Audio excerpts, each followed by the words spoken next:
And I would ask the clerk to call the roll. Calling the roll, Mr. Miller. Here. Mr. Tuma. Here. Mr. Gallagher.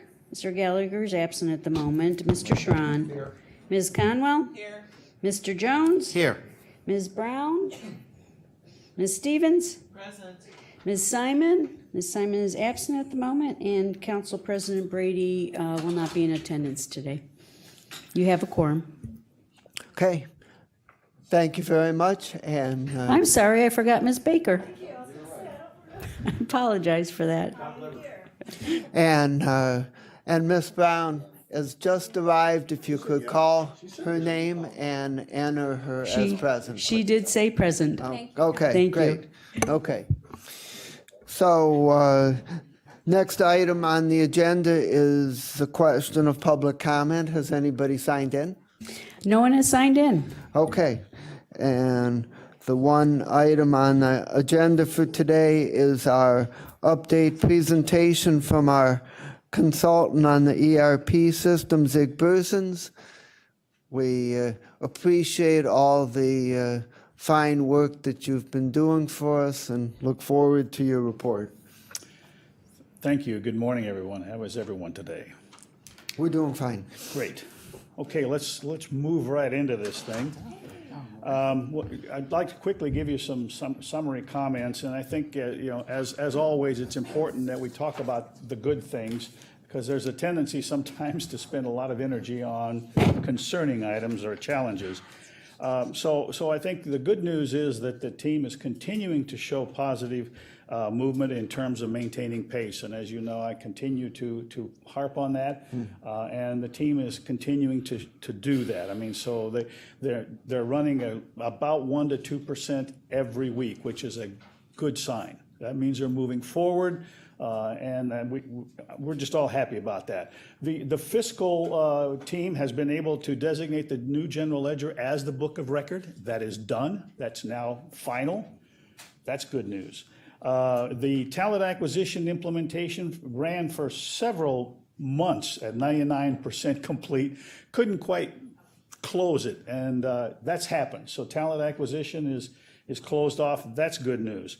I think it's also good news that with the change in the leadership, which we'll talk a little bit more about that, but with the change in leadership of the project, the project management office has now shifted to more of a tactical focus, as they should.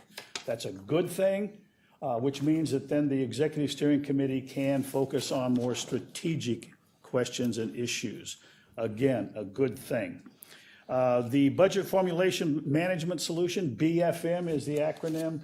That's the Sherpa project Sherpa product that you probably have heard occasionally. But the BFM has, in terms of phase 1, been completed. It's up, it's running, and OBM is going to use that product to generate your second quarter report, budget report, which is good news. The refresh project. So we will hear that second quarter report in the first week of August. The meeting's already been scheduled. It'll be just before the council recess. And you probably want to, of course, ask, how did it go in terms of using the new product to generate the report? The GHR refresh project, which we've talked about several times, it's on the critical path. It's very important that be completed in a timely manner, because its focus is all on basically completing and revising and updating the underlying HR data, which is crucial in order for time reporting and payroll to work effectively. Okay? And that's moving along quite well. Very happy to hear that. There is a team, as I think you probably know, it's OBM, DIA, and DOIT. They're working on trying to estimate or to get the information necessary to identify how much needs to be added to the project budget for departmental personnel who have worked on the project. Okay, I mean, we've talked about this for almost a year. So it's happening, it's going forward. My understanding is that they're thinking it will be finished by the end of June, and that they will have the data in order to identify exactly how much money should be added to the budget. Director Keenan is expressing confidence that it will definitely be completed by that date. It could be sooner, but she's saying definitely no later than June 30th. They're very intentional about that. I wanted to highlight for you just a picture, if you will, of how this whole budget formulation process is going to be taking place, because you are interested in budget. And so the blue line across the top, in essence, are the various deployment activities as they roll over time. The middle line, multicolored line, is trying to show you the various different, the timing of the various different quarterly budget reports. And then in relation to those reports, then to say, okay, what are the activities? Because there are some additional activities as they add more functionality to that product, okay? And then I'm just trying to highlight for you down below that, you know, the solution was launched as it was planned, middle of May. But I just want to make sure everybody recognizes that as we go forward, as you are getting these quarterly reports, there will be further deployment as they move this product and actually bring it out to the other agencies and departments for them to literally submit budget information in the future. Make sense? Yeah, that's sort of the picture. So yes, it's in production, but I do want to make sure we recognize that there are some things that still need to be done. They still need to add, you know, over the next 4 to 5 months, we'll be adding the performance measures and tracking capability, the capital budget processing capability, the human resources feeds, which is the whole idea of where do I get full-time equivalent data, okay? And then training for the agency rollouts in the fourth quarter in terms of how they're going to literally access and get that information themselves, okay? And then OBM actually has to set up all these agencies so that they can be recognized in the system. So these are some of the things that still has to be done. So you think of that as a phase 2, if you will. So there, unfortunately, is also some concerning news. As has been discussed several times, I mean, the project team has been trying to get, in essence, a second tier of resources, some project managers that, in essence, would be reporting to Jack, okay?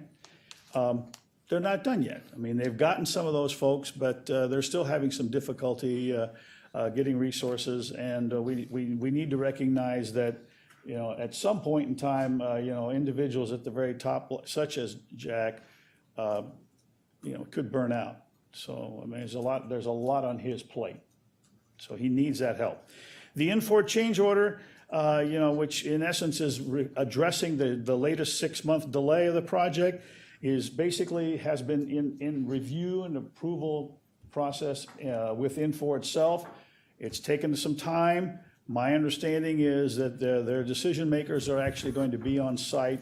And as Jack said, on Monday, he said within 10 days. So that takes us, you know, pretty close to the end of next week. So hopefully, I don't know if they've actually been scheduled in yet, but I think they are going to be here. And I think the fact that they're bringing their decision makers means that they're going to be able to tie this down by the end of next week. And if that's the case, they ought to be able to get that thing into first reading, second reading, and get you to the point where you're going to see it for approval by the end of June.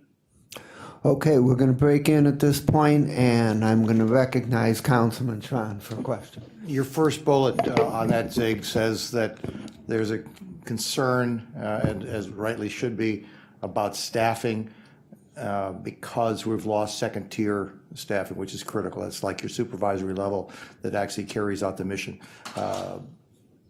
Do you know if the jobs are posted for all those positions? And if so, do we have candidates, and have we done interviews? And is there anything being done by HR to accelerate this? Because if you're waving a red flag, it's got to be a problem internally within that side. So you're only going to fill them if you've got them bid. You're only going to fill them if the bids have been if there's applicants in there, and if we've done the interview.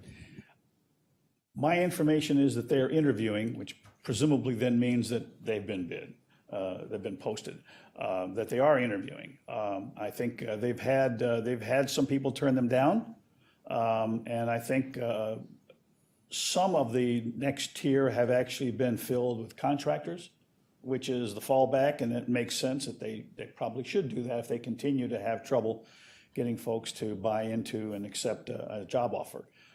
So that's, I don't know, I can't speak to, what HR is doing in terms of support of that activity. Could you ask to verify where we are? If this is the problem that you've identified, could we ask and find out from, maybe I see Mr. Carroll out there, what jobs are open, where we are in the status?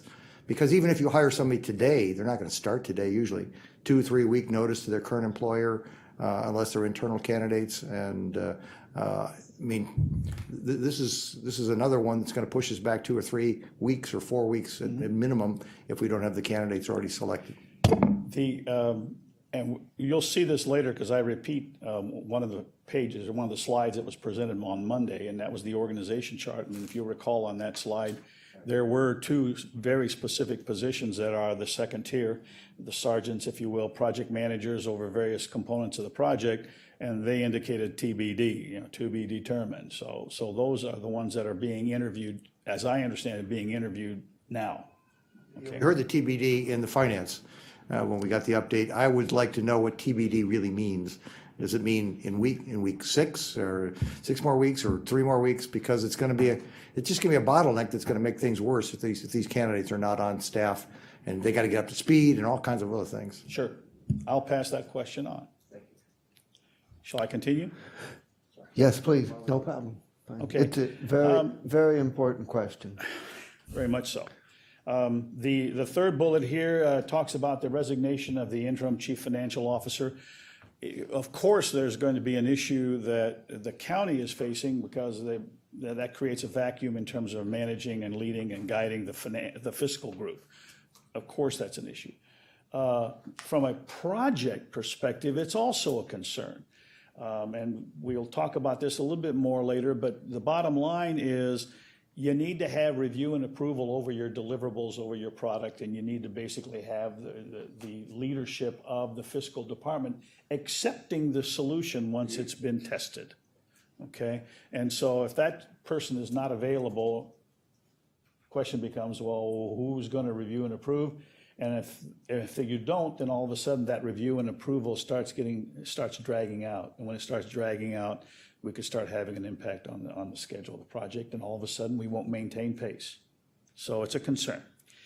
The resignation of the Director of Internal Audit also has somewhat of an effect on the project as well, because that just means, of course, there's a reduction in resources, and it's a small group. So when you have someone leave, you have a significant impact on the resource count, and they have been actively involved in terms of reviewing and auditing, if you will, the project as we go along. It's been very positive. They've identified some, without a doubt, they've had findings. Well, of course they could. That's their job. But now all of a sudden, if you don't have that resource, then all of a sudden we may not get some of these findings. We may not get some of that activity, in terms of looking at the project as we go along. Okay? So it's a concern. And the last column, the last item, we do, since this has got identified in the paper, we should recognize that there are some findings that have not been answered yet or not answered in a timely manner. So that's a concern. And these are findings having to do mainly with security and control, which is exactly what internal audit should be doing. So what's the outlook? We got to recognize that the team is continuing to make intermediate adjustments to their schedule. That happens. But the fortunate part is that they're still very strongly sticking with the overall time frame. So I think that's good news.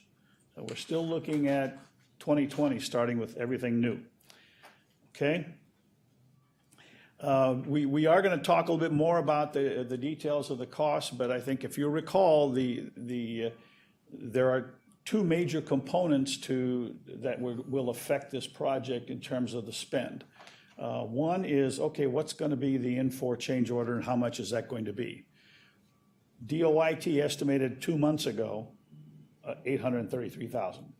When you add that to the project, it still stays within the $25 million. That's a good news piece. The bad news piece is that when you add in any kind of estimate for the departmental personnel who have worked on the project, which all auditors will tell you you need to do, it's part of the capital cost of the project, that number will probably take you over 25 million. Okay?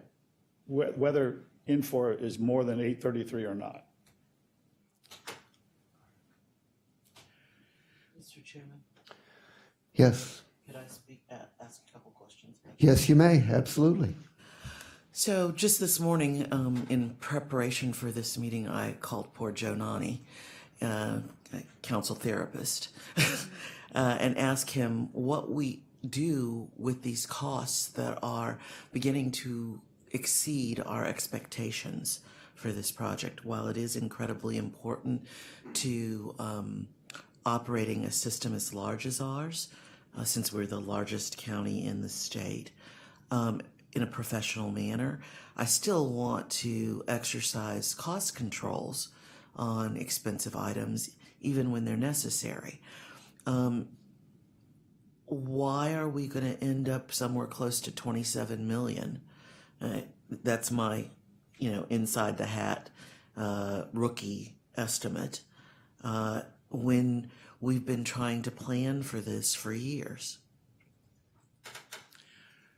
Well, the why covers quite a few things, but I think the key thing, the major thing that has occurred, and there's a litany.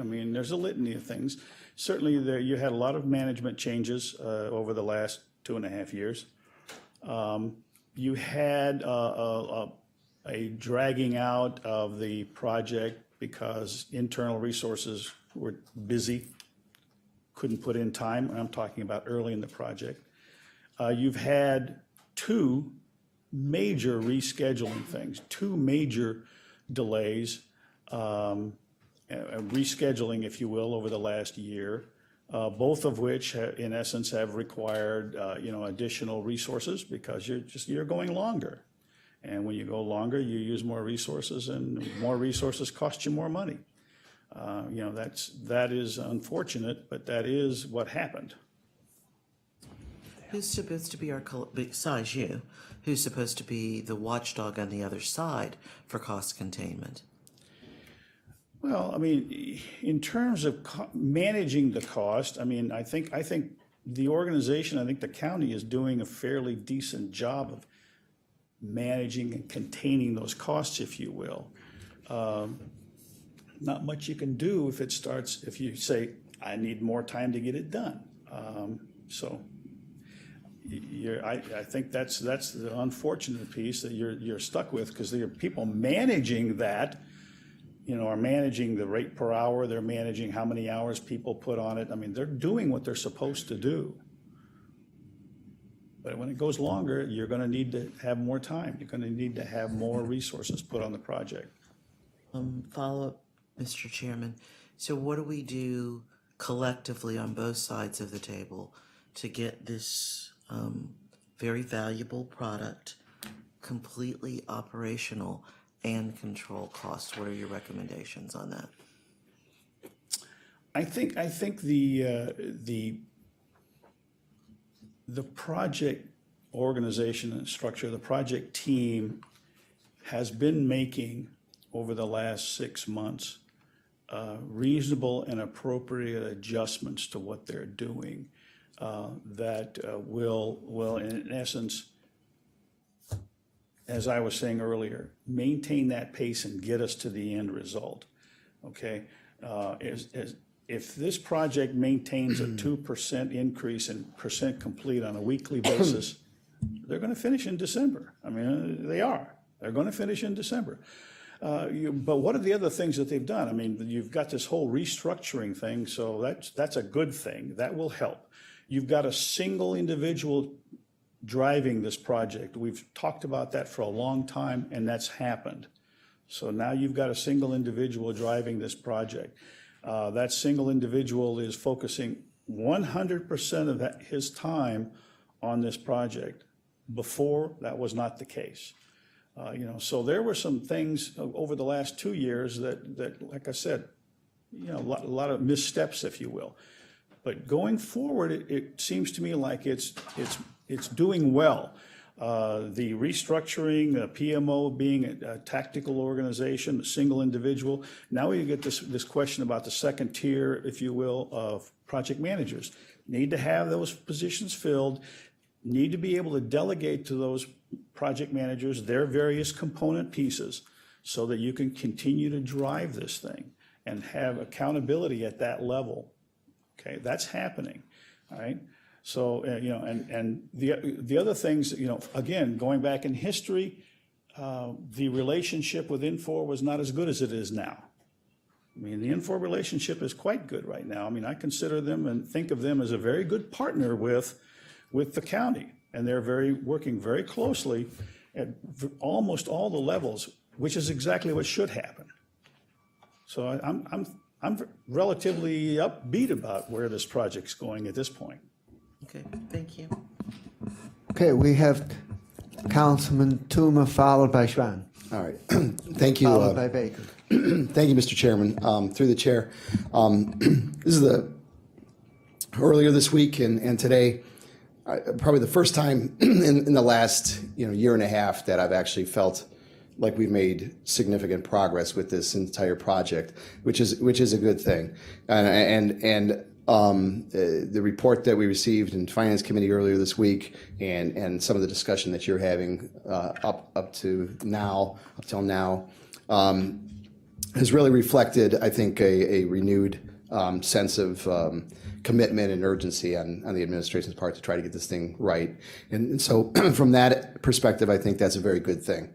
Having said that, why is it, I mean, you indicated we have a good relationship with Infor right now. Why is it taking 3 months to get an estimate? I mean, in an actual, amount. Why is it taking so long to get an amount? Once we have an amount, we're going to be able to tell. I mean, if we're going over our 25 million, threshold. Certainly, I can't speak to their internal workings, but I can, answer and address some more recent conversations that I have had with Infor. The difficulties and the pressure that everybody's under right now is to fine tune the dates, okay? Because fine tuning the dates is tying directly to how long Infor personnel are going to be here. And that, of course, from an Infor perspective, is what it's all about, because they have to sit there and say, well, okay, this is how many hours or how many days or how many weeks. Fine, we're going to charge you that much for that, because that's a net add. Because they were thinking, right now, I don't know if you're aware of this, but the current contract with Infor basically, and I'm using approximations and rounded figures here, they're supposed to all be gone in August. Okay, I mean, that was the last round of a 6-month increase. Now we got the second one. It's got to get done, because pretty soon they're going to be working at risk. They're going to be all of a sudden stuck and not being able to go beyond their contract date. I mean, that's what has to happen. So they're struggling with this whole idea of tying down the dates. I think once they have those dates tied down, and I was saying earlier, we're still having changes in these interim dates. In other words, I think everybody's comfortable. First paycheck is going to be on the 12/22 pay period. Everybody's okay with that. I mean, that's still there. So clearly, the people that they have associated with payroll and workforce management, they know how long they're going to be here. They're going to be here until December. But the interim ones, all of a sudden now is adding the complexity, and that's what they're struggling with. My understanding is that they should have that resolved this week. Okay, that they should have final.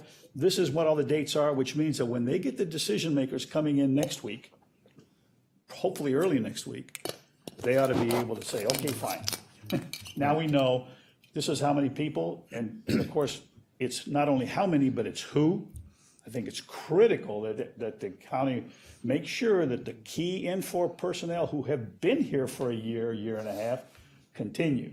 You sure don't want to replace those people. You lose corporate knowledge and all of a sudden you got other different problems. Am I answering No, your question? yeah, it does answer the question. I understand the complexity of it now. I mean, that makes complete sense, not knowing an end date. And that's why I think it'll be incumbent upon the project manager, people at the top, to really, button down as to, hey, these are some dates that we need to have things done by. Sure. You know. I mean, you heard Monday that Jack has, made some adjustments. Okay. For whatever reasons he made adjustments, he made some adjustments.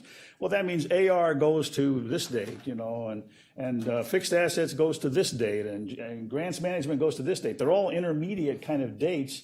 Some of them are in the middle of the month, some are at the end of the month. I mean, a lot of details there. That's the piece that needs to get tied down. And I'm aware that Infor is basically, they've just got a list that says, okay, here are all the modules. Right. What are the dates? And then they'll go from there. Right. Oh, no, that makes perfect sense to me. And again, I just think it comes down to having to come up with an end date. You have to have an end date, and you got to run with the end date. Yeah. And in fact, just one other sidebar, and that is, just earlier today, I was talking with somebody from Infor, and we were discussing, well, how long is the post-go live support number? And that's, so they're trying to get that resolved, because you're saying, here's a launch date, but then the contract says that Infor is supposed to stick around for X days to do the hand-holding. You start the system, now you need the hand-holding. So they're trying to get that resolved too. And that all translates to, in essence, body count. Okay. All right, thank you. Councilman Sean. Thank you, Mr. Chairman. My colleague, Ms. Stevens, was asking some questions about the costs, and having been around with ERP projects in my own personal life, time is money. End of discussion in regards to that. Delay is the enemy of cost containment on any of these projects. So just to walk through, because you weren't here from the early days, our chief information officer, who stood at that podium and talked to us, is still on the books of the county, not being paid, but hasn't been here for a year. The deputy legal is under indictment, has not been here. The leader who came follow on gave us 1 day notice before leaving. His deputy, before that, gave us about a week and a half notice before leaving. The chief information officer, our chief financial officer, has been on medical leave for 4 months. His deputy gave us notice this week that she was leaving. The internal auditor gave us notice and they're leaving. And we're hearing from Zig about the importance of these. And these are not the sergeant level folks. No wonder we're having trouble finding people who want to operate at the level below this level of leadership. In August, it was just only recently we all said that we were going to be on a memo billing on a monthly basis based on deliverables. And we thought that was going to be the be all and end all when we all voted on that with an August cutoff date. And now we know full well we're not going to be done in August. And now we're actually hearing Zig waving the right flag saying, even on the last day, there's a transition period of time that's going to follow for X period of time after that, all of which are our enemies of cost containment out there. So I just say that because the hand-holding isn't even in there, and I can hear what's going to happen. The argument's going to be, is that hand-holding to bring us online? Or is that hand-holding for operational costs out there? You know that we're going to hear that argument. Is this installation cost hand-holding to get us live, or is it just operational costs that's going to be part of the day-to-day of running the system once it went live? So that's where our enemies are. Is delay is there. We are every time we've looked at this for the last year and a half, it's been a delay of 3 months, 6 months, and now we're just hearing another one. And you can just trace it right back to the individuals and the leadership that's going on here, and sadly out there. So I'm not the only one with indigestion. Oh, we had it way before you joined us, and it's getting worse. Councilwoman Baker. Thank you. I don't know where to go after that. The Chief Financial Officer, Dennis Kennedy, he is due to come back. Am I correct on that? Is he recovered and, yeah, so what is the I'm gap? hearing he's expected back like a week from Monday, So we we're have pretty the close. interim leaving, but we have the chief coming back. So there is a gap, but it's not one that's not foreseen. So hopefully, The is there question that I more? would ask, of course, is how much of his time is he going to be able to put on the project? That's the question. Where in the administration are they concerned about just that question? I mean, we don't hire here. We hear from you and we hopefully oversee what's going on here, but we don't hire. So do we have any idea where the administration is on making sure that when our chief financial officer does come and will be overwhelmed probably by all that he needs to catch up with? Okay, I so can't we answer don't know. And I mean, I think that's a question we need to ask.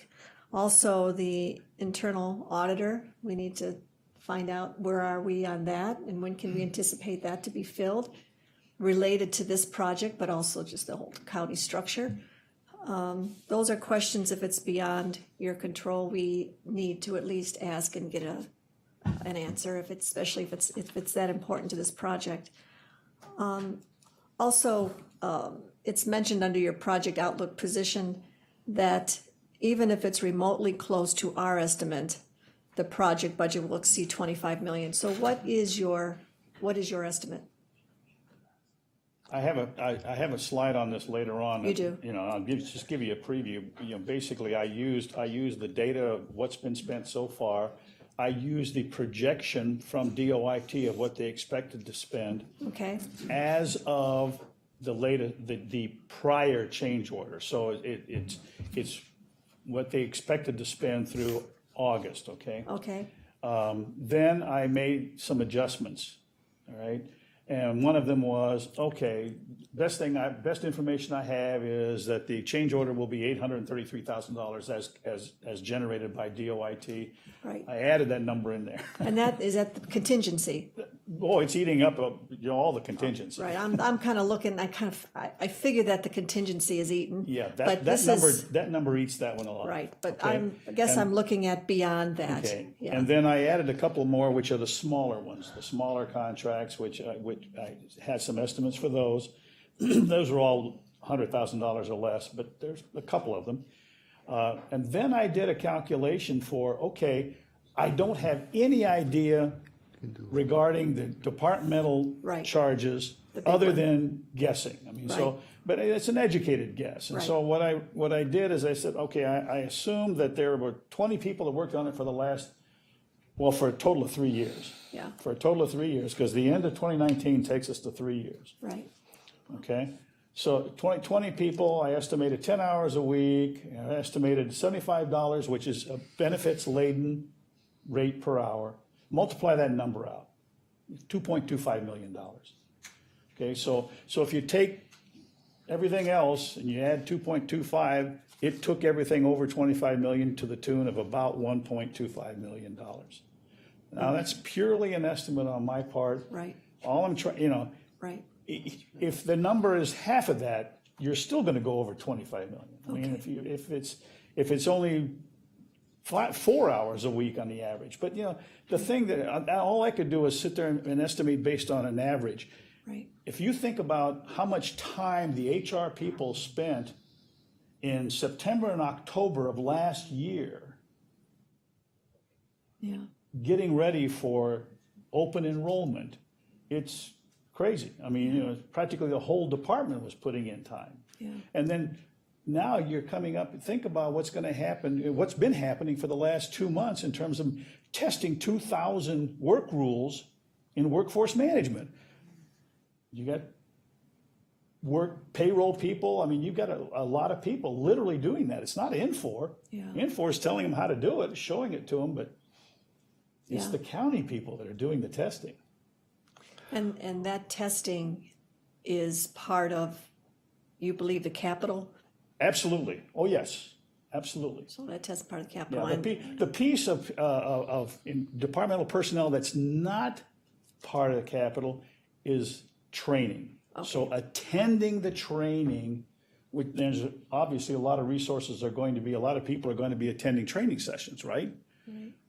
Not that is not a capital expense, that's operating. Is that part of your 1.25 million? Or is Nope. it?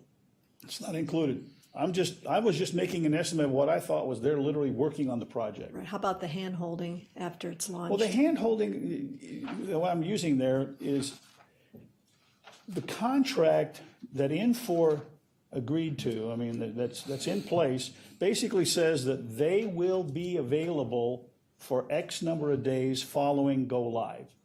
And so I call that hand holding. Right. That is not the IT department doing operations, maintenance, and support, which can also be called hand-holding, because that group is, not only are they the ones that are going to be making some changes and updates and so forth, but that group is also going to be answering the phone when somebody says, I can't get on. Okay. Infor's not going to answer the phone, I can't get on. Right. I mean, that's not what they're going to do. But they are going to sit there and say, well, wait a minute, something had just happened, this didn't work right, we got to fix it. Yeah. And it's immediate because we just installed this, we're not sure, missed something in the testing. There's all kinds of things that can happen. So if I'm understanding you correctly, the 1.25 is really the capital end of the $25 million project. We Yeah, need to be the concerned. net increase over there, yeah, my estimate, Right. yes. But I think there is also a concern of what comes out of our general fund for the non-capital, the training, the extended hand-holding perhaps from just internal, Absolutely. right? So there's a number there that we haven't really put our arms around. Actually, there's a preliminary number, okay? OMB had a preliminary assessment of ongoing cost in their first quarter report, their first quarter budget report. I'm going to talk about that, All right, good. okay? Okay, I just want to point out to everybody that Zig has covered seven out of 50 slides. And Well, we've I think we're going to go quicker on some. So we know we're close to being on pace, so let's move on. Okay. The next slide, I just want to highlight for us that, and I've said this before, just because we extended the project, our risks don't go away. Okay, I mean, there's a tendency for folks to think that, oh, we got more time. The bottom line is there are some risks, okay, and it's important that we recognize that the longer a project runs, the greater chance you have for staff to be burned out, overloaded, to leave, especially the contractors. I mean, if you keep extending, if you don't get those contractors and the consultants tied down, they're going to go off onto another project, okay? So got to pay attention. That's a risk, okay? And then, I think I want to remind everybody that this project has had a history. For 2 years now, it's had a history of difficulties and challenges with regard to the data. Okay? It's one of the reasons why we ended up with GHR refresh. Okay? We had data issues. If you recall, we had data issues when we were getting ready for open enrollment. It was, how do we get the data out of the legacy system, which was SAP? Didn't even have a programmer that could work on it. I mean, that kind of stuff was going on. I mean, so there's a risk that as you go forward, you're still going to have data issues because you're now going to have new and different modules. So certainly there's a tremendous amount of work going on right now to make sure GHR is completed appropriately, the GHR refresh project. Tremendous amount of effort going into, let's test everything in preparation for WFM, which is the 2,000 some or 3,000 some work rules. Those are all being tested. Tremendous amount of effort going into that. Okay, but that's data, okay? And then you get into I already heard that now folks are trying to figure out, well, wait a minute, where are we going to keep all this history? How much of it are we going to keep? Is it going to overload the system? I mean, so those kinds of questions are going on. In other words, I'm saying that the risk of data causing some additional concerns is there, all right? And extending the project doesn't change that. So the last line here is I'm just suggesting that you probably want to make sure that, that the team, I think they are identifying risks, but you probably need to make sure that they tell you, well, what are we doing to mitigate those risks? Sometimes there's a tendency for project teams to identify risks and then they don't take it to the next step, which is, what are you going to do about it? Okay? Or it's valid to say we accept the risk. It's okay. They can do that. But then they're on record. Okay? There are some planning challenges, and I'm bringing this up because you as an organization, certainly the Finance Committee, is very concerned about budgeting. You run the county based on budget, and you're preparing the budget as we speak. I mean, that's going on. So what effects to the budget are going to be driven by the ERP project is the question, okay? So it's important that the ERP-related pieces be included in the budget and that they be visible, all right? We're going to talk some more about what those are, but if there's another project looming on the horizon, I would think that you'd want to know, and I would think that you'd want to make sure it's in the capital plan, okay? And the horizon is sometime 5 to 7 years out, all right? Because this project is not done in January 2020. I mean, the system work is not done January 2020.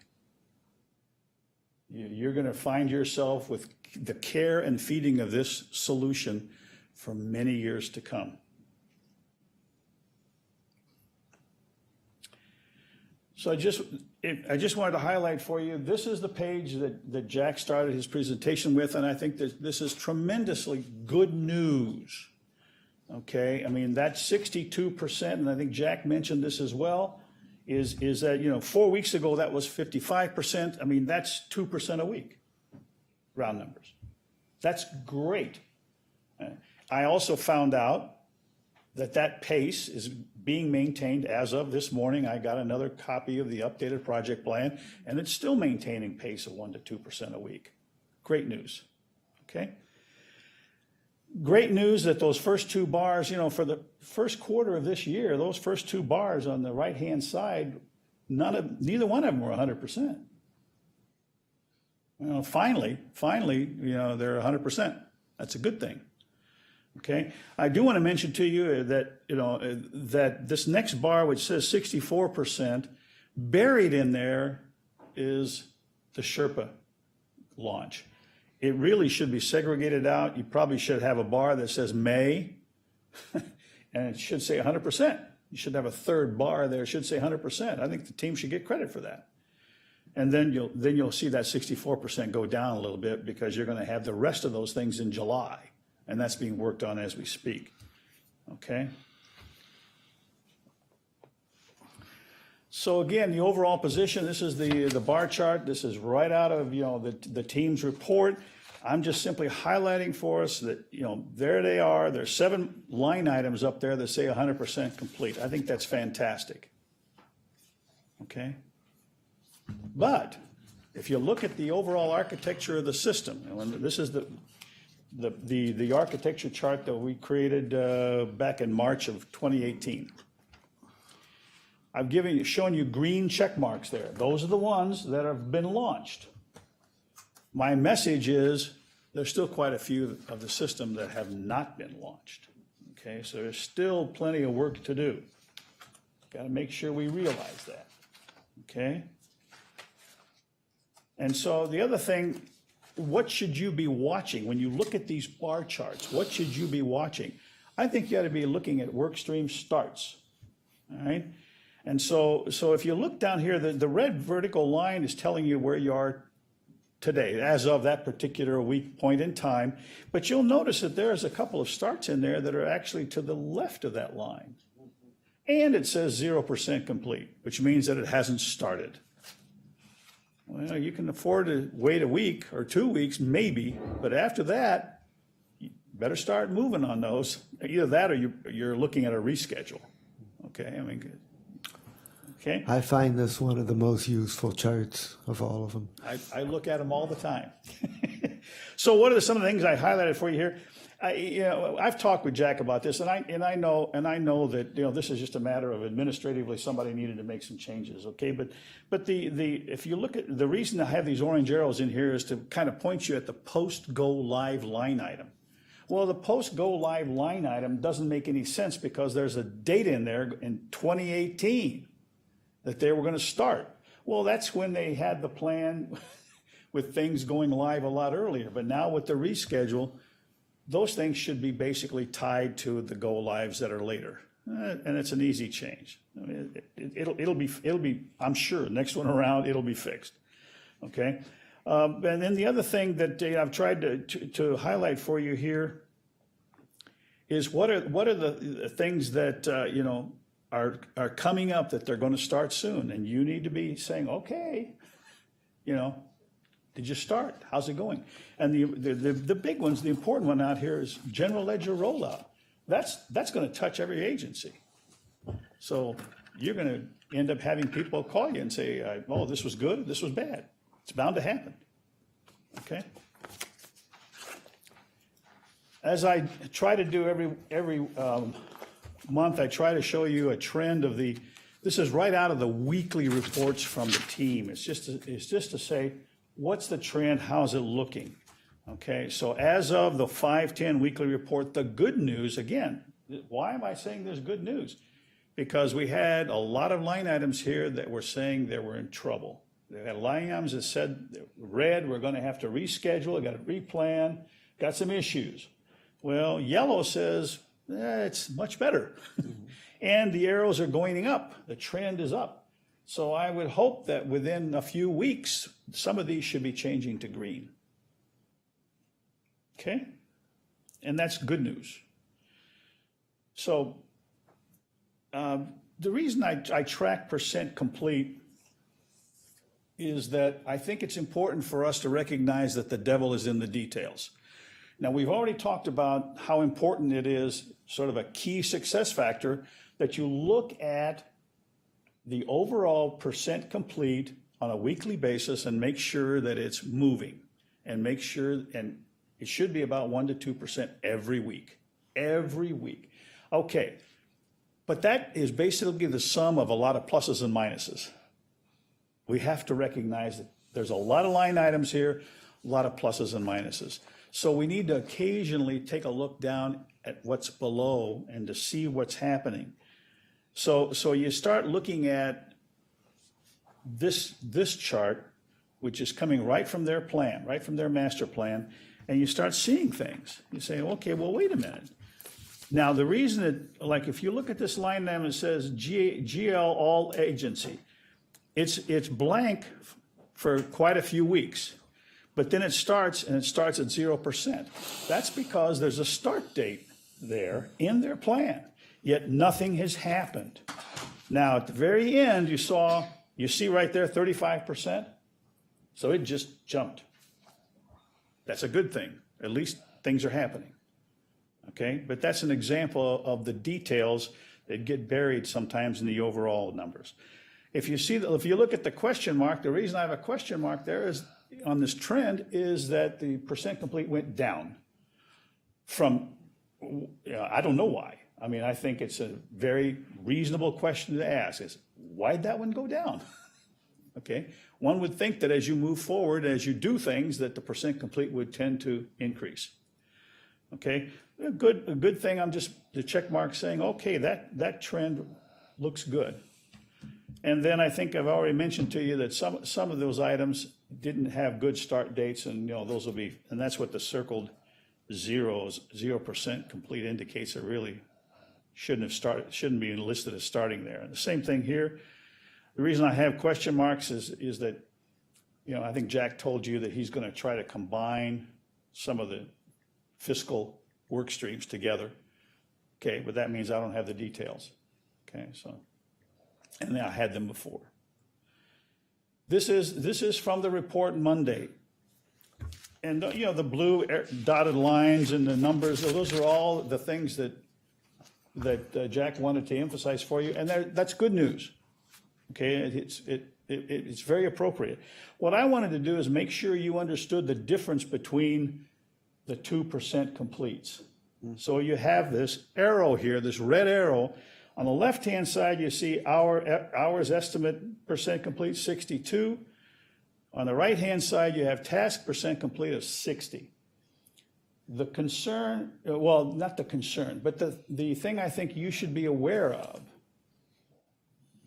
is that as the team adds tasks to the project plan, good old arithmetic, you're adding numbers to the denominator. So it's entirely possible for that to be deflated because you're adding numbers to the denominator. Okay, so that's why the 60% doesn't move as fast from week to week, because the work hours is basically tracking what's going on. But it is helping Jack identify which tasks are late because he's looking at them from a task perspective. So, so there's nothing wrong with doing it this way. Just wanted you to be aware that they are two different numbers. I think the one on the left is the one I would always be looking for in terms of a key success factor. I wanted to show you the launch go, no-go kind of thing. So there's a launch or a go, no-go checklist that is being used, and I think it's great, and I just wanted to highlight for you that it exists. This should be used for every launch. I'm pretty sure it will be, okay? And what's in there? Okay, there's a checklist summary, there's some open items, there's all the files that be validated, user acceptance, defects. So it tracks a lot of these things. All of these things need to be okay so that when you look at the list, I don't care, we're not going to talk about the details of the list, but the point is that everything's green. It means that yes, that's been done, it's good, everything's okay. And that's what they went through to make sure that they decided that BFM could launch in the middle of May, okay?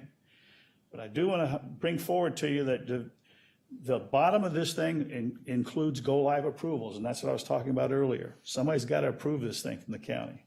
And it's not Jack, it's not the team. It's got to be a department head or an agency head, okay? So I want to talk a little bit about these adjustments. You were told about these planning adjustments on Monday. I just wanted to highlight for you, as I mentioned earlier, I really think that, that the team should segregate May from July rather than listing all, I mean, they should say that, hey, this is done, great. And that way, what you have left is clearer, because otherwise, as long as you include the BFM as being 100% complete and you include that in the July numbers, you're kind of inflating that percent complete. Okay? And then expense management somehow was not included in the list. I just thought we ought to remind ourselves that that's out there. And expense management is one that worries me, and the reason it worries me is because their ultimate auditor for expense reporting is, of course, the county employees, right? Got to be right. Can't mess that one up. So these shifts, what they do is they fill up the plate, and that's a lot of line items going on in the last quarter. Okay, just now, but I do want to make sure we all recognize that payroll and WFM did not shift. So lots of other things shifted, but this is the end result. Oh, excuse me. The purple arrows on the left, I just tried to point them at the various line items that actually were moved. This is the net result of them being moved. And I'm just, again, highlighting for you what's done. So I was just trying to, kind of get your eyes to look there. So this is now a little bit about the whole business of getting ready for the change order, okay? So this is basically the preliminary kind of layout of when are the Infor people going to be here and what's being extended. Okay, so this is the basis. This is what's being negotiated. Okay, this is what's being adjusted. All right.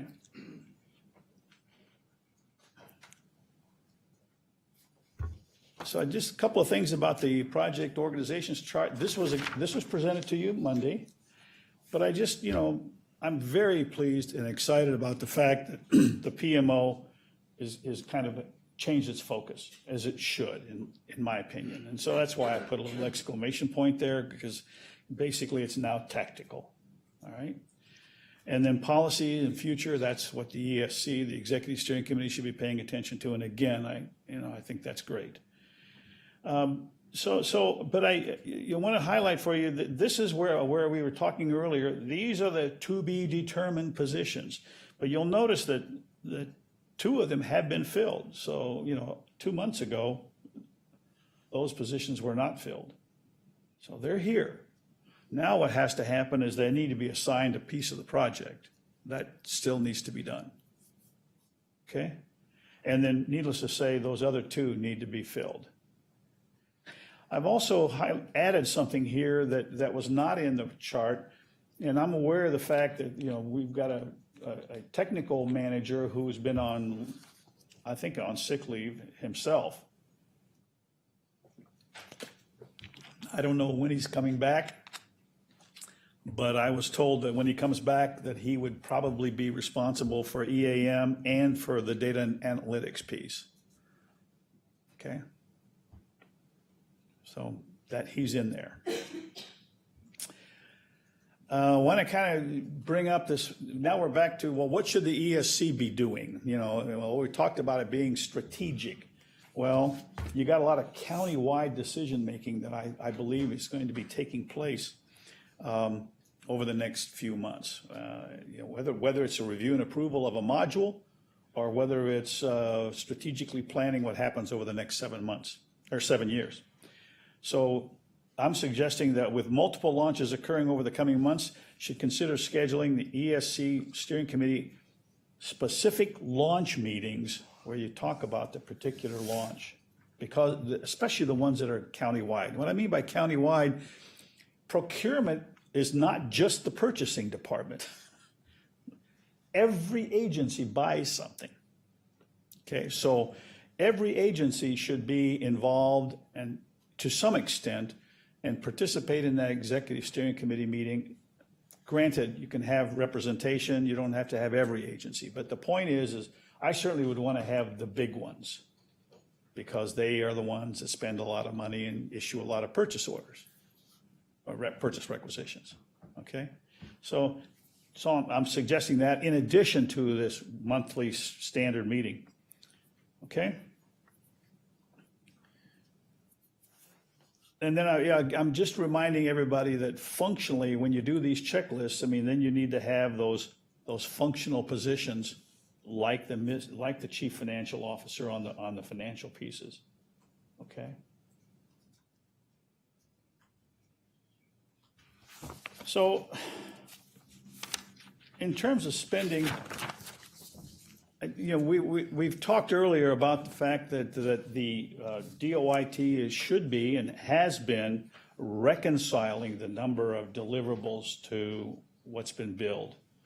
And so these based on that revised billing approach, this is kind of like the story of what's scheduled and planned for delivery and then what's actually been delivered. So you'll see that the rescheduled deliverables are at the very top line.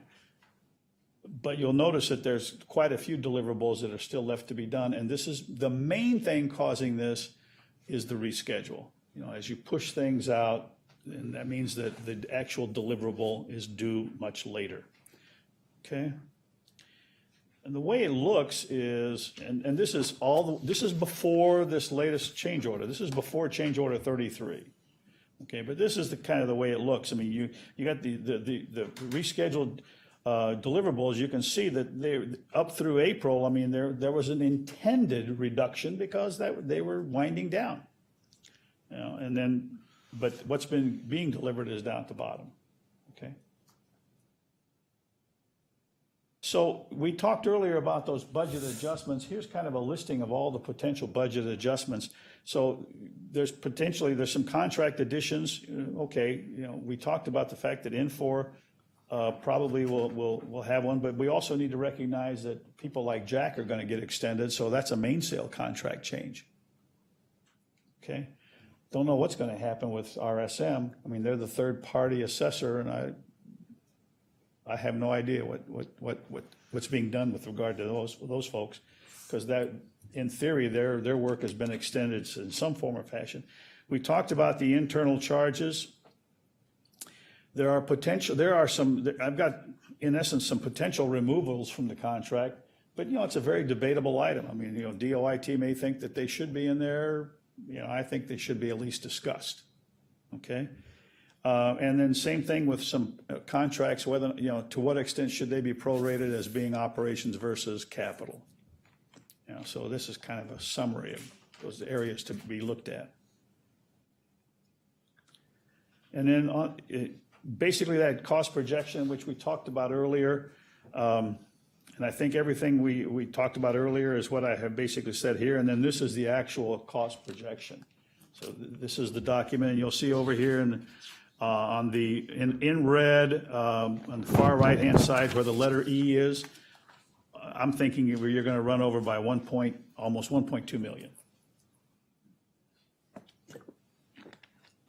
And hopefully the big piece of this will be the change order from Infor whenever that's finalized. But again, if you target having it, reviewed and approved in front of you, a second reading by the end of June, then that should take that piece and make sure we got it tied down. But then with the addition of whatever Maggie's coming up with in terms of the internal usage of personnel, that you have that number. So by the end of June, we should have a position where this should all be pretty well in place. Yes, please proceed. Through the chair to Zig, at our last meeting or session, committee of the whole, you didn't mention any overruns. I mean, can you expound on that, of how? This report, this page has been in the last two reports. Okay. Yeah. I mean, I've continually used the same number. I mean, because I don't have an update. I don't have anything to work with other than the fact that I, made the estimates the way I told you I did, and they've been here. Okay. Thank you.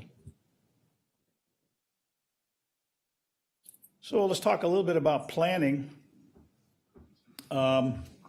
I think it's important, and I've said this, and this is just a pictorial to try to show you that this thing doesn't end in January. So typically, the life cycle of an ERP, you start with the requirements. You can see where I put the arrow for start.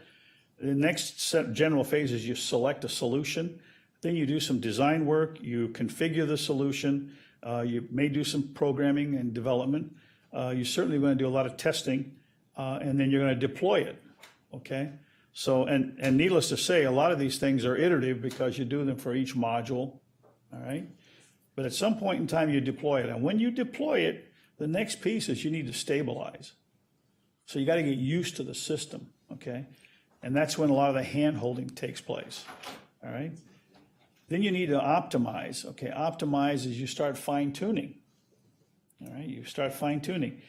Then you want to extend. So you're basically saying, well, we're using this for just this department. We need to move it out to another department. Okay? Potentially, after you've done all that, you may end up deciding to replace. And when you replace, you start the cycle all over again. You've got to redo your requirements, and on you go.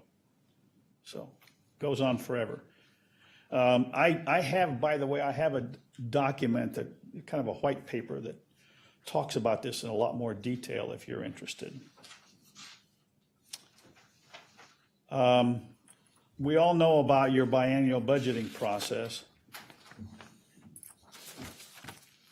So I think the thing that I'm trying to get at here is we need to make sure we know what noticeable increases there are in the operating budget of the organization for 20 and 21 due to the ERP, okay? It's going to be easy for everybody to fall back and say, well, that's just DOIT.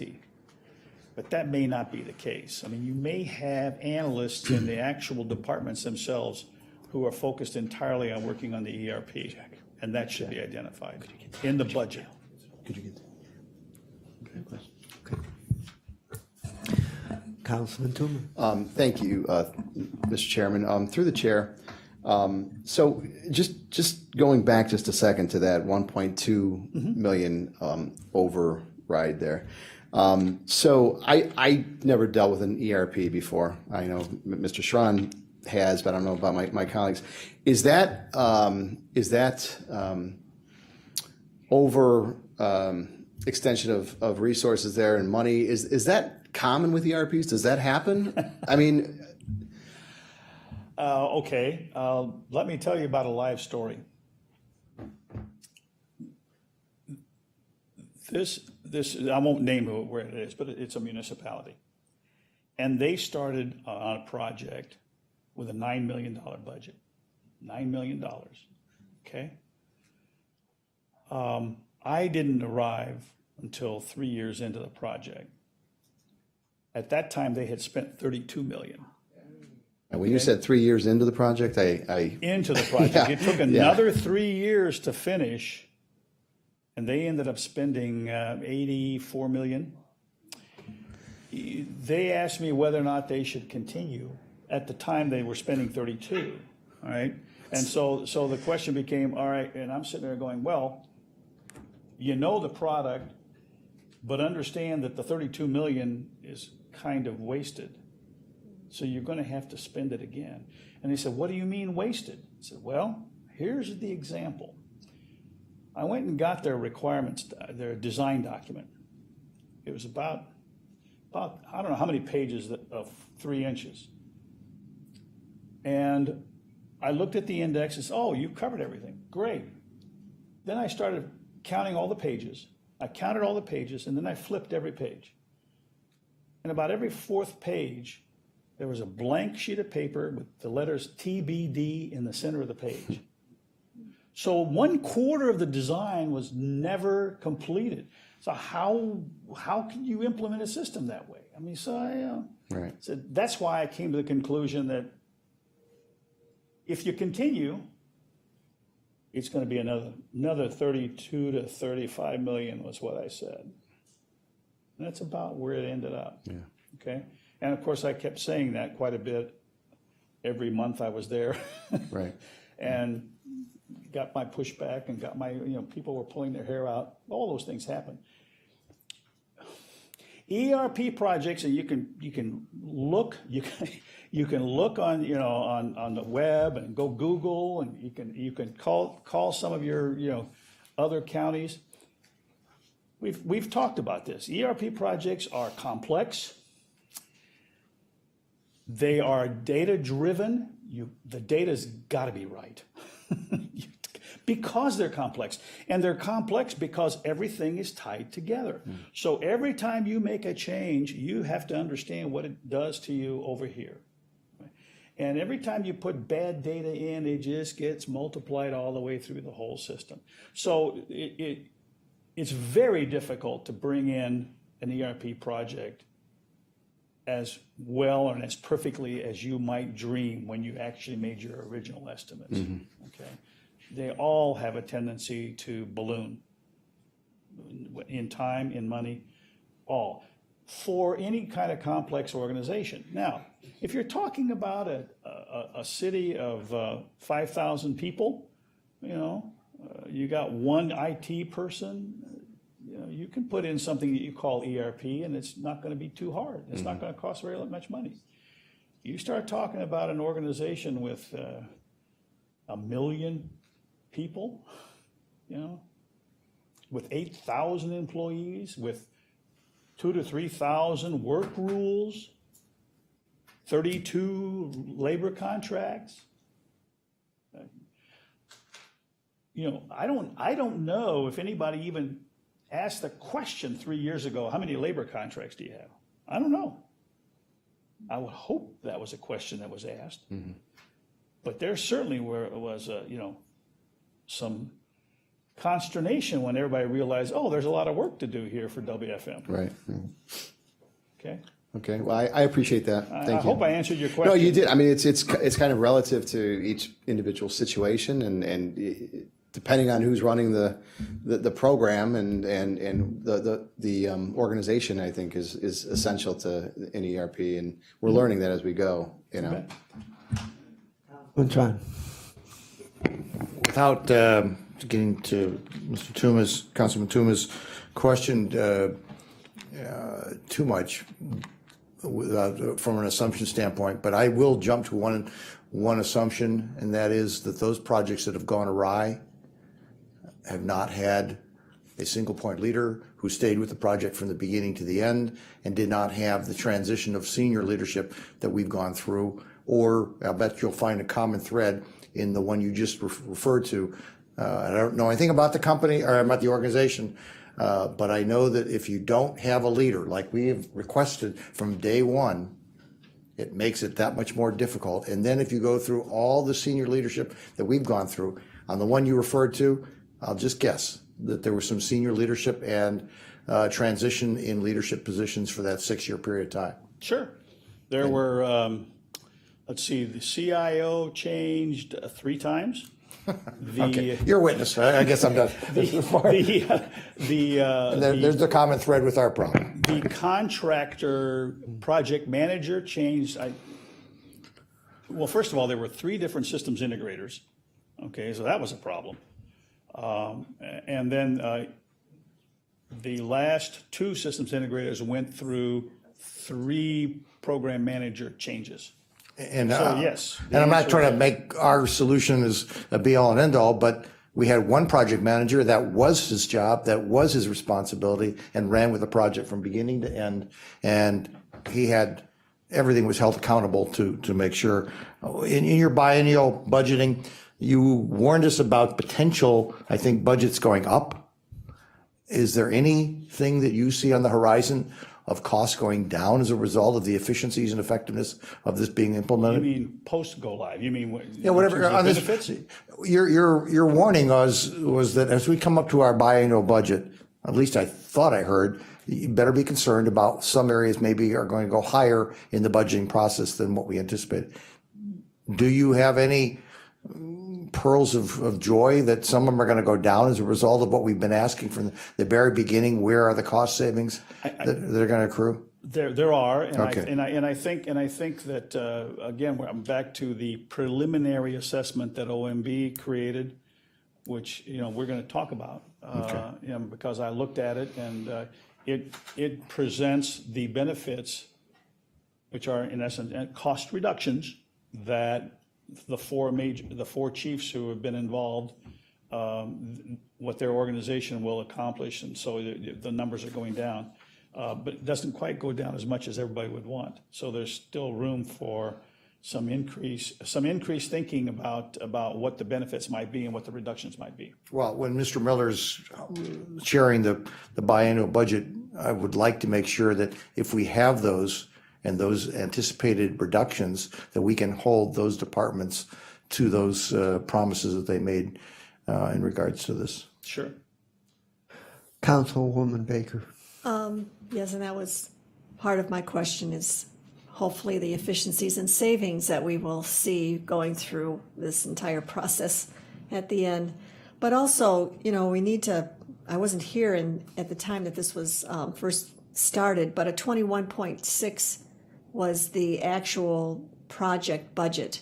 And there was a 3.4 million contingency within that you would have hoped because of unforeseen problems that would have been enough. So we're now looking at if we would have built in a bigger contingency of almost a 5 million contingency would have been needed. And I didn't hear much talk either about what it's going to cost, and we're going to get into it beyond that through the general fund, that we're going to go through training and normal day-to-day work that we didn't used to do before that is also going to perhaps put a strain on our general fund budget.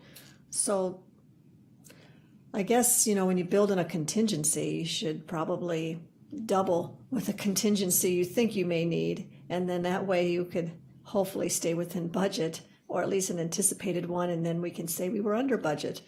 But perhaps the contingency wasn't enough, and it all comes down to the delays. I mean, that's where the cost is. Well, and there's based on my experience, I mean, there's a reluctance of project planners when they are first presenting a project. a capital project that's an IT project, there's a great reluctance to recognize that, oh, I have to capture estimated time of the client personnel, I mean, of the departmental personnel. I've got to capture their time and estimate their time, and I've got to include that in my budget. There's a reluctance to do that. In my experience, the several times that I have done that and I have brought it forward, people were aghast because I basically said, oh, by the way, here's my rule of thumb. My rule of thumb is 2 to 1. And they're going, what? I said, you got 10 people from the systems implementer. I need 20. All full time working on this project. I mean, that doesn't work. I mean, most organizations cannot do that. But in terms of estimating and pricing and all that kind of thing, that's generally my rule of thumb. Hadn't been for the delays, do you think that, and we stayed on the timeline without all of the different shifts of people and resignations and compromises, could this project have been done on time and under budget? Or was it just inevitable that this was just underestimated and there were just things that we didn't foresee? That big nut is going to be not impossible, very difficult to overcome. And that big nut is that $2.25 million number.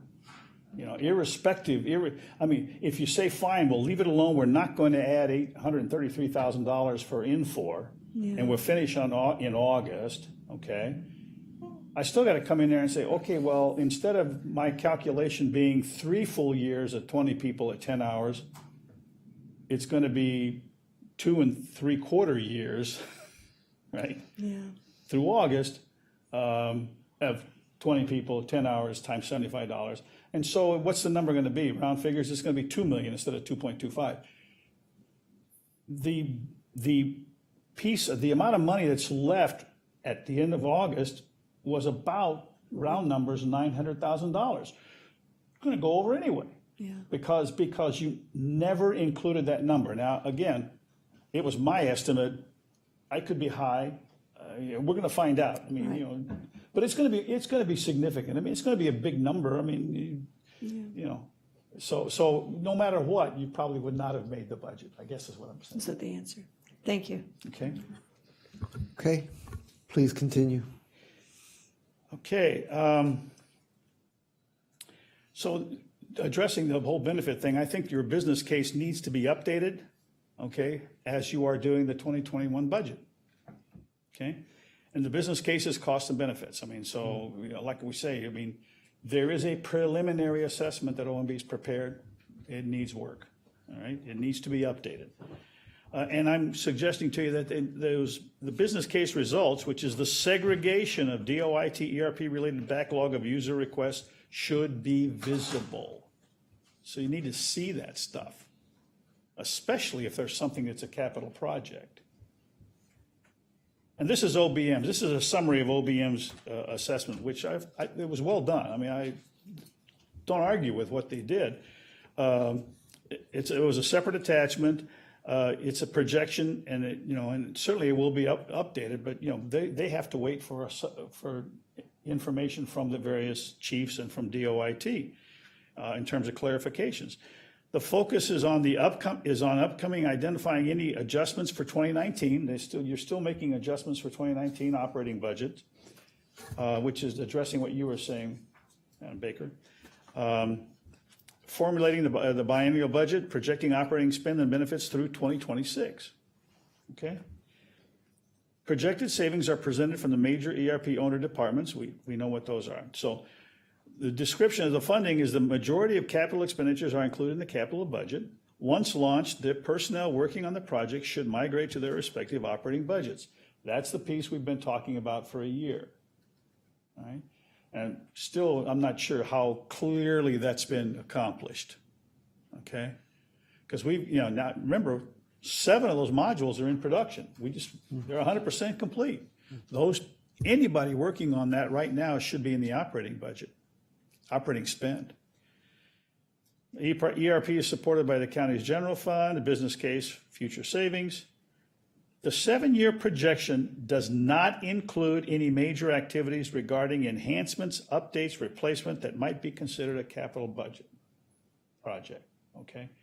So yes, there are estimates in here that have been provided for the next 7 years in terms of operating cost and cost savings, but there's no capital projects in there, okay? So based on the presumed increased ERP-related staffing in DOIT, DOIT is saying that they need 15 people, okay? So those numbers are run out, and when you look at the numbers there, it starts at 3.7 million, and I'm rounding a little, to 4.3 over 7 years. So you divide by 7, it's 3.9 million. That's the operating costs average for the 7 years starting in 2020. Based on the benefit estimates from each of the owning departments, total annualized cost savings, very small cost avoidance number, mainly cost savings, which definitely should be a reduction to operating budgets, right? Begin in 2020 at 2.6 million and increase slightly to 3 million for a 7-year average of 2.8. Bottom line is that preliminary assessment is saying, at least what I'm reading is it's saying that the average operating cost per year for 7 years due to this software, due to this solution is $4 million. The average for 7 years benefit every year is $3 million, so basically you're spending $1 million every year. Okay? Now, what's that mean? It means that when we had the conversations about benefits 8 months ago, there's been very little update to that. And I specifically remember one of the chiefs saying, well, we have to wait for the system to be implemented for us to be able to finalize these benefits. I don't know if you remember that, I do. I do. So all I'm saying is that there's no question there's some reluctance to do this because everybody recognizes, I'm sure, that if you say that's going to be a cost savings, and you as the finance committee is going to say, well, then I expect you to take the reduction in your budget. Of course. So there's that reluctance. It also raises the question about personnel. So, sure, absolutely. I've got a white paper you may want to look at, which talks about what kind of support ought to be taking place after you go live. But, that's down the road. But the key, I think, is to probably resurface conversations with the administration about estimating benefits, okay? Probably should do that. Because this tells you that, well, that's not quite what we were thinking, right? It's not quite what we expected. We expected to get some, I'm sure you expected to get some net results that were better than this, right? Okay, so I just want to give a quick highlight of what's coming up next. Here's some examples of some of the things that are coming up that the Executive Steering Committee, now that it's going to focus more on strategic issues, should be addressing these things and should be making decisions about, are we not going to do this? And if we are, what's the orders of magnitude? How big is it? How long is it going to take? And how are we going to fund it? And when? When are we going to fund it? Which year are we going to do this? Because that should be part of the whole strategic thinking aspect. So the first line item here says, well, you've got a customer relationship management system from Infor that you piloted with HHS. Okay? Is that the only organization that's going to use it? Perhaps you should roll it out to other departments. Okay? The Board of Developmental Disabilities, as I understand it, are looking for a new financial system. They're looking to acquire a new financial system. I don't know what they're looking at, but I would hope that they're looking at Infor. One would think that it would be a little more cost effective to just simply extend the functionality of Infor to another agency. I would hope. Well, I don't know. I would. I've spoken with HHS. They're, if everything continues on, they're perfectly willing to replace their financial system with Infor.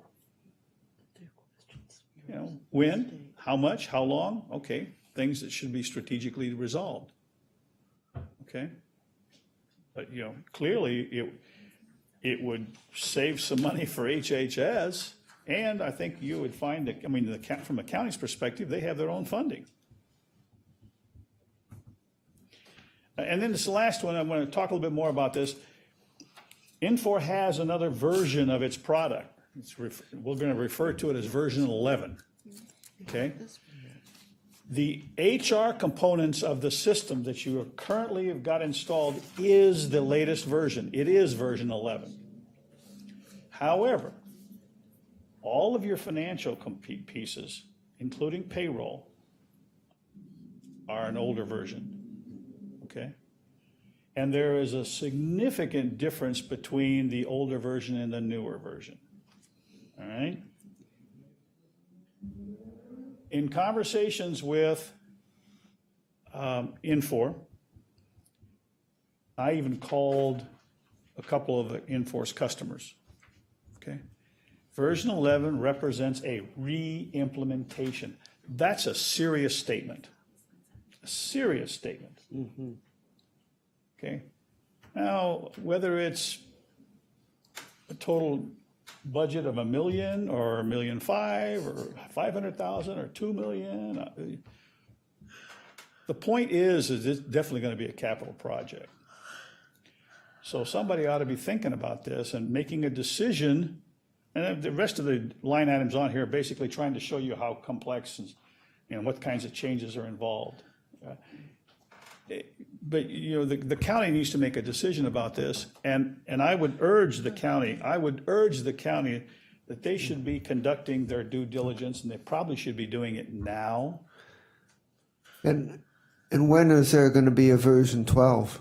Good question. I don't have an idea. We should find out. Yes, you should, because you might be able to skip 11 and go straight to 12. Right. Here's the thing that I just learned. One of the pieces I just learned, and that is version 11 does not include payroll. So if you went to version 11, you would still be using your older version of payroll. That's what I have been able to find out. Ms. Stevens. So what does 11 cost? Because most of these platforms are set up in such a way that you can do an integration and upgrade. Sure. It does take a shutdown of the system, but you typically do it over the weekend, But there's got to be a price point and a reason they are at least selling us on the price point. Obviously, you have to speak directly with Infor to address those kinds of questions, but I can certainly tell you this much. I'm betting that the actual software charge is not a big deal. Okay? What's a big deal is you got to have people do the actual implementation. Okay? So if you go back through that list you see there, you're going to see a statement that says, "Oh well, we're changing the chart of account structure." Okay, so you've got to go through and say, "Well, how do I redo that?" Okay, it says that you've got to redo the interfaces to the surrounding systems. There's a long list of interfaces. All right, so you got to design that. So there's a significant amount of resource time, and that's why they're saying re-implement. Okay, a lot of design work, a lot of mapping of processes, of that kind of thing. This is beginning to sound like a money pit. I know we need it, just like a home. We need to have software that has some intellectual capacity for all the things that this $2 billion operation undertakes. And I am not a cheap woman by any means.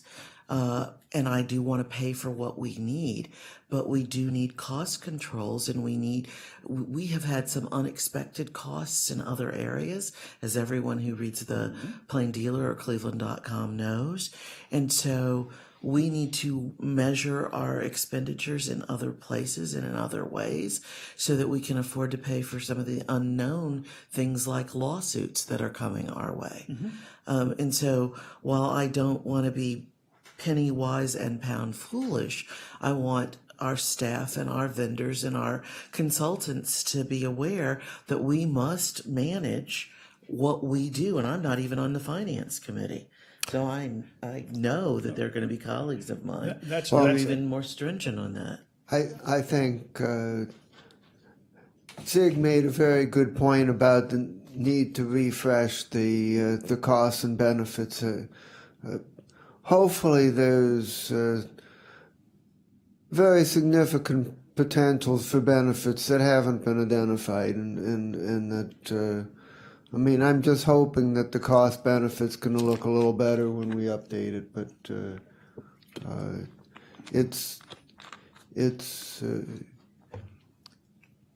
it's not an inexpensive system, and I think the benefits of having a single system that instead of 4 or 5 legacy systems that don't talk to each other, hopefully that's going to translate into something tangible in dollars and cents. That's the hope. I would agree. And in response to your comment, I can't emphasize enough the importance of the county conducting appropriate due diligence on version 11. I mean, this is not an update that you have to have. It is an update that presumably it changes the technology. I mean, Infor's got all their reasons why it's a new version. It's not a fix or a correction or anything like that. It's not something that's going to come flowing in. As you were talking earlier, let's turn over the weekend. Not going to happen. Big deal. You need to do your due diligence. That means you need to sit here and literally get them to come up with, a formal representation and a proposal. You need to go through that. You also need to talk to customers. Make sure you know that that's what you want to do, because I think it's going to be a pricey approach. It's going to be a pricey solution. Well, Sig, I'm still using an iPhone 6 and doing just fine. They're up to 10. Yeah. Okay, so so in closing, Thank God. the team is undergoing significant leadership changes which require visible executive support.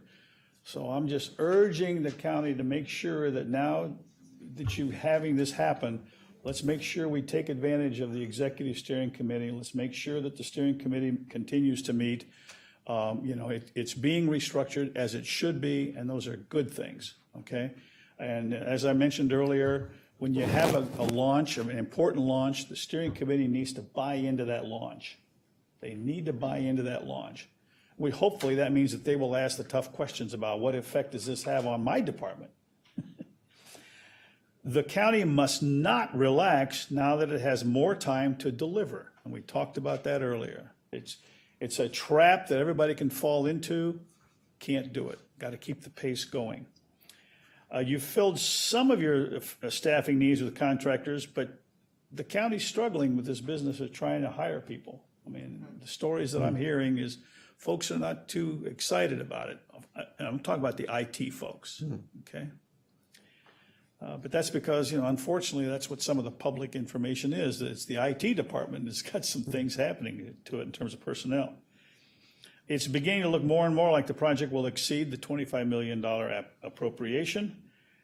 DIA security and control findings should be addressed and visibly applied to the upcoming significantly exposed, and I'm saying this in terms of the process of order to cash, that's exposed. I mean, because you've got purchase requisitions and receiving and all that stuff going out far beyond the purchasing department and accounts payable department. Okay, so you're exposed. Security and control now is very meaningful. You need to make sure that you respond to their findings, and they have some. Okay, same thing with the time to pay, the process of somebody submits time and they get a paycheck at the end. Okay, clearly you've got 8,000 validators. I mean, a lot of exposure there. Again, a lot of security and control findings. Need to make sure that those are in place. Need to respond to those. And to my knowledge, that's going on, but need to see the results. I mean, the actual memorandums need to be completed, and they need to be filed with the Department of Internal Audit. Okay? Any questions? Ms. Baker? To wait until we had a pause. The, let's see, on page 22, let me get to that.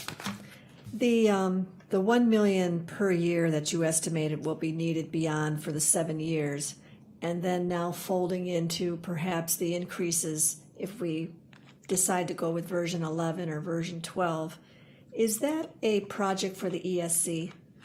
Is that something where we would give them the charge to put it on a very high level that we want to know, exactly what the cost savings are against the cost of what it's going to take to maintain, and even beyond that, should we go to a 11 or a 12? Would that charge be to the ESC? Sure. That's a straightforward answer on that one. The general approach that I have seen and I have always followed when you do a project is you start the project with a business case. Okay? You have to say, this is what we want to do, this is what it's going to cost, this is what it's going to do for us. That's your beginning point. Yeah. Because if you're saying that it's going to do something for us that's better than the cost, then you move forward. If you're sitting there going and saying, well, we're going to save $1,000 a year and it's going to cost us $10 million. Not sure I'd spend the $10 million. Right. Right. But the body that's responsible for that, the one that we would ask the question to, would be that group, the ESC, who is there for that strategic piece. Agree wholeheartedly. Okay, In other that's words, good the to know. Executive Steering Committee should continue. There's no reason for it to stop all of a sudden. Okay, Because remember, the ERP system requires care and feeding, and it's going to continue for a long time. okay, it's good to know.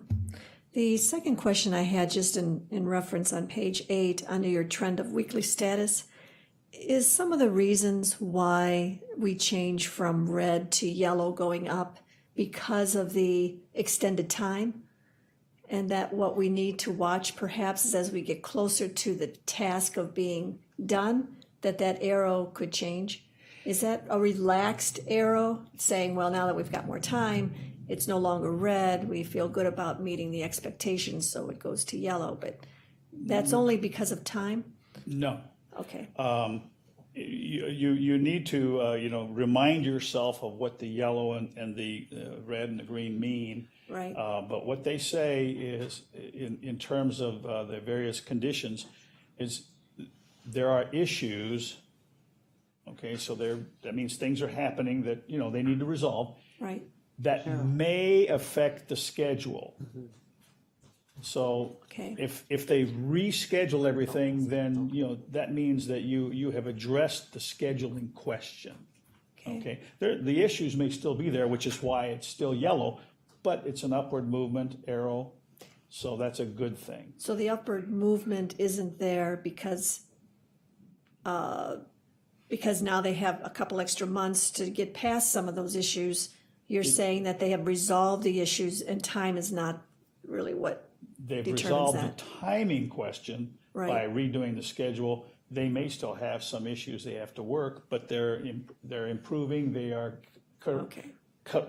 cleaning up some of the issues. There may still be some because it's still yellow. Okay, When you get green, you don't have issues, and so Right. you're moving forward. I just didn't want to see a yellow arrow there, making us relax, and then, 2 months from now, it changes to red, or maybe a downward yellow, because we're getting closer to the time when it should be completed. Well, That's all. Of course, they could, there will always be more issues, and the question is how many of them and when will they occur?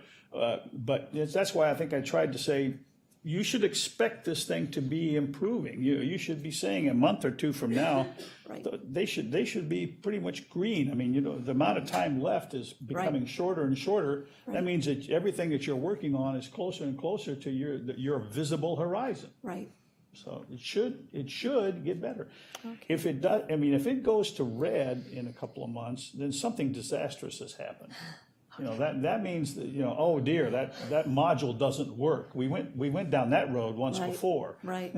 Right? But, we're talking about something like that. Right. Well, I notice here, and we go from a drastic downward red arrow to a yellow going up in some cases. And it's only in a matter of not very much time there. Well, the reason there's so many reds, and this is my interpretation, is that red says a lot of issues, and it says a reschedule is required. Right. Okay, you have to change this because we can't get it Can't do done. it. And so, as we know, they've been struggling with getting this reschedule finalized, and as we said earlier, Infor is waiting we need the final dates. Right. So in essence, we're close, and I really believe that they are. I mean, I believe that by the end of the week, which is tomorrow, we should be okay, and then whenever Infor shows up next week, they should have those numbers tied down, and hopefully, because the decision makers will be here for Infor, it should move quickly. All right. Thank you, Chair. Thank you, Tig. Okay, well, the next pair of updates we're going to have is going to be in mid-July. That's going to be a very exciting time for this project because we're going to be in the midst of a series of launches that are estimated to be the second most difficult in the project, second only to the payroll launch in December. So that's going to be an important time for us to review, and prior to that time, we expect to get the Infor change order. We expect to get the numbers on the money moving from operations to capital and the money moving from capital operations, and so we should get a pretty good handle on what hopefully is going to be the final budget number. So those are things in the pipeline over the next several weeks. And I would, since you are getting those weekly reports, I would suggest that you glance at that bar chart, and that's where you can see whether or not things are starting, where they are in that percent complete versus that vertical line of where you are. You can see that every week. Well, I assure you that I watch that weekly, and I hope that my colleagues do as well. So, anything else? Okay, thank you very much. You bet. Any miscellaneous business? Is there a motion? We don't need a motion, and we don't have a majority here, so we're going to exercise the rule that's one of the few things that you don't need a quorum for, and we're just going to say, there being no further business, we are adjourned. Thank you very much, everybody.